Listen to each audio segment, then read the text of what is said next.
Hello, everyone, and welcome to Seed 540. We're in week 6. Just a couple of things regarding the course administration. This week, don't forget to read through the directions, questions, and examples for the motivation paper on Blackboard here. You'll see in the circle the names of these files that I would really like to have you go through before you get too far into the motivation paper. Okay, so lead in here. Think back to one of our very first discussion board questions that we had about your favorite teacher.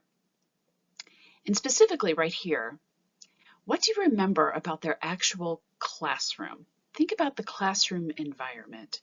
Think about the sights, the sounds, how you felt in that environment. Did anything special stand out?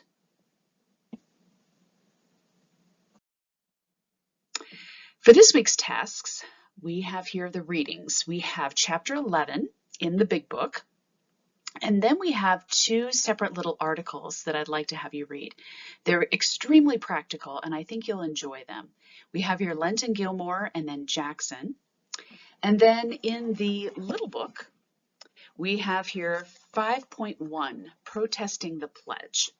So you have 4 readings. Chapter 11 is very light. You'll find that this is full of ideas and suggestions. It's not heavy on the theory, so it's not as intense as perhaps some of the other chapters we've had.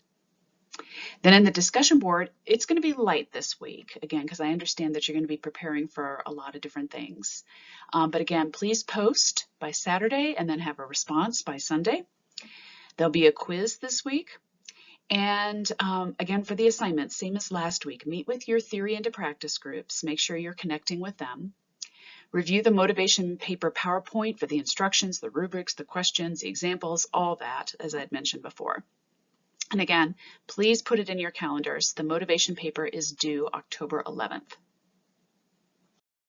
So just a few comments on the tasks here. We will have a Zoom meeting this Wednesday at 7 p.m. Eastern Time. I will post the link in both the weekly folder and the discussion board just prior to the meeting so that the link is live. Sometimes there's an issue with the links being live, and I want to make sure that you have the correct one. So I will post in both the weekly folder and the discussion board the link for the Zoom meeting. And next week, we will have an independent work week in week 7. Use this time to work on your theory into practice presentations and your motivation paper. I'll still post a video, but there'll be no discussion board questions this week in week 7 next week. There will be a thread, though, to post any questions you have to your classmates or me about the assignments. So if you have any questions about the upcoming assignments, please post it there. That is what I'll be monitoring this upcoming week in week 7. And hopefully your classmates will benefit from the questions that you have. But don't wait until then. Please start collaborating with your group now and identify your interviewee for the motivation paper right now. If you have any questions of who that can be, please get in touch with me. All right, so as I mentioned before, this week it's a very practical week. We're not deep into the theories, we're applying the theories into practice. We're going to be looking at a classroom model for promoting student motivation. And as part of this chapter, we're going to be looking at 3 principles associated with the APA Top 20 Principles. This week, we're going to be looking at Principle 6. A clear, explanatory, and timely feedback to students is important for learning. Principle 7, teachers' expectations about their students affects students' opportunities to learn, their motivation, and learning outcomes. And then Principle 14, interpersonal relationships and communication are critical to both the teaching, learning process, and the social, emotional development of students. So we've seen some of these before in previous chapters, but again, we're really honing in on these 3 particular principles for this week. Okay, you'll notice in the book where there is a chart. There's a really helpful practical chart. I suggest you spend some time with it. It's figure 11.1. This is that classroom model for promoting student motivation. And this is where we're bringing it all together. All of the development theories, the cognitive theories, and the motivation theories.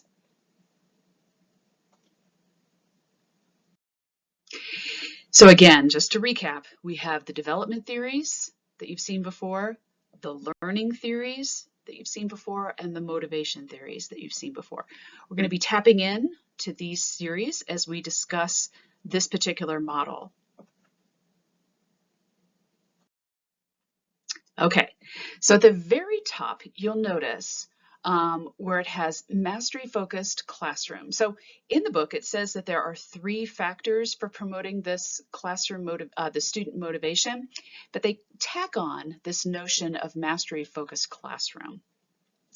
And this should be a very familiar concept because we looked at it in previous weeks, that discussion of mastery versus performance. I think if you remember in the video where I had a student that was working by themselves but very intently, and then I had the Legos that were on the podium for receiving medals. So that distinction between mastery, where you're doing it basically for your own growth, your own personal growth, versus performance, where you're comparing yourself to others.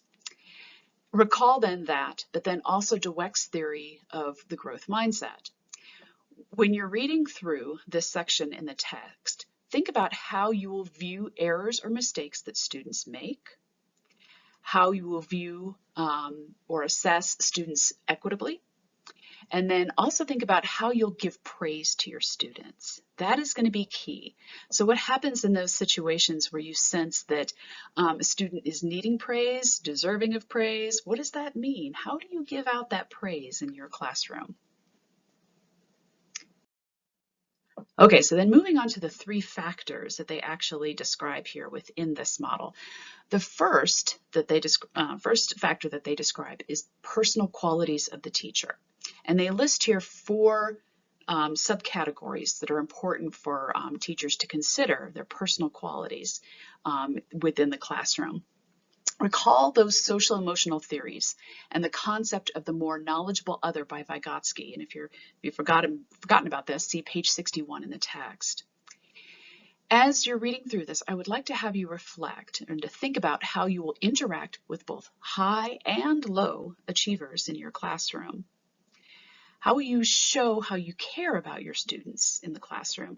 We've had several conversations in the discussion board about this, but maybe kind of hone in on this about your own personal qualities, not what's ideal, but your own personal qualities about how you show you will care about your students. And then how you're going to be modeling responsibility, effort, and lifelong learning in the classroom, and how you're going to be modeling problem solving. Again, students are looking to you to see how you're going to be modeling these things and how they're going to be adjusting their behavior accordingly. The second one, the second part of this classroom model is learning climate. And by this we mean the actual environment, as I did in that lead-in. What was the classroom actually like? What was going on in the classroom? What was the vibe in that classroom? Recall discussions about Maslow's hierarchy of needs, the theory of expectancy times value, and the concept of zone of proximal development. Again, as you're reading through this in the text, think about how you yourself are going to create a safe and orderly environment in the classroom. How are you going to appropriately challenge students in your classroom environment? Right? That kind of goes back to that notion of the zone of proximal development. And then how are you going to help students understand the why of what you're teaching? That going back to the theory of expectancy times value.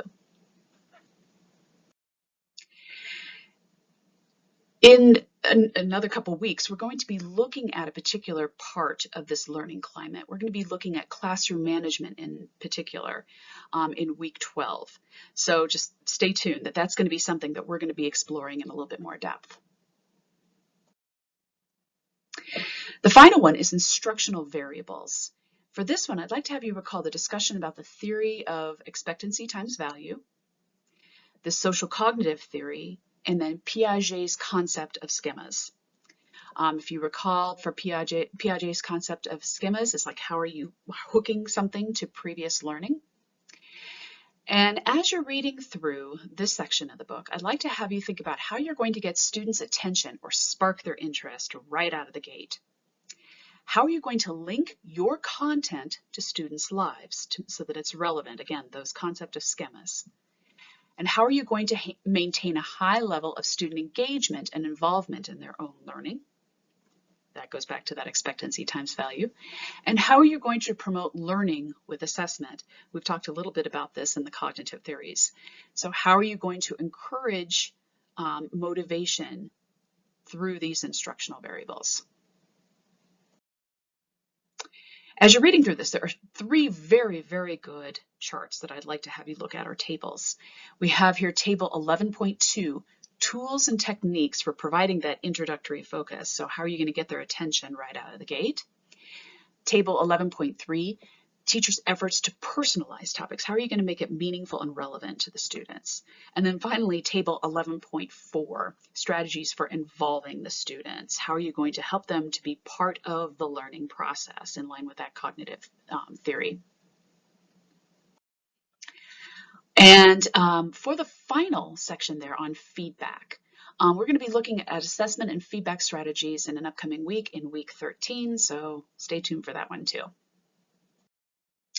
All right, that's it for now. Feel free to text me if you have any questions or concerns, and I will then see hopefully everyone on Wednesday at 7 o'clock on the Zoom meeting. Have a great week. Happy studying.